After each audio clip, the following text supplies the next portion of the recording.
पुण्यामध्ये जवळपास 962 बेवारस वाहनांचा लिलाव करण्यात आलाय। महत्त्वाची बातमी, पोलीस ठाण्यांच्या आवारातील वाहनांचा हा लिलाव आहे। बेवारस वाहनांच्या मालकांचा शोध न लागल्यानं हा निर्णय घेण्यात आलेला आहे।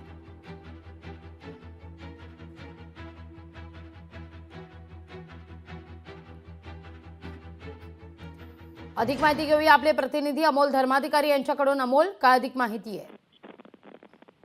पुणे शहरातील 39 पोलीस ठाण्यांच्या अंतर्गत जी बेवारस वाहनं गेल्या अनेक वर्षांपासून पडून आहेत, त्यांचा लिलाव आहे तो आता पुणे पोलिसांकडून करण्यात आलेला आहे। मुख्यमंत्र्यांनी आपण पाहिलं की 100 दिवसांचा कार्यक्रम आहे तो सर्व प्रशासकीय अधिकाऱ्यांना दिलेला आहे आणि त्यानुसार स्वच्छता मोहीम आहे ती प्रत्येक पोलीस ठाण्यांमध्ये राबवली जाते आणि यामध्ये जी बेवारस वाहनं आहेत, जवळपास 900हून अधिक बेवारस वाहनं होती, त्यांचा लिलाव आहे तो करून त्यांच्या मालकाशी संपर्क केल्यानंतरही त्यांचा संपर्क झाला नाही आणि त्यामुळे त्यांचा लिलाव करण्यात आलेला आहे आणि जी वाहनं खराब आहेत ती वाहनं भंगारामध्ये सुद्धा काढलेली आहेत। असे जवळपास 900हून अधिक वाहनं आहेत, त्यांचा लिलाव आहे तो पुणे पोलिसांकडून करण्यात आला आहे।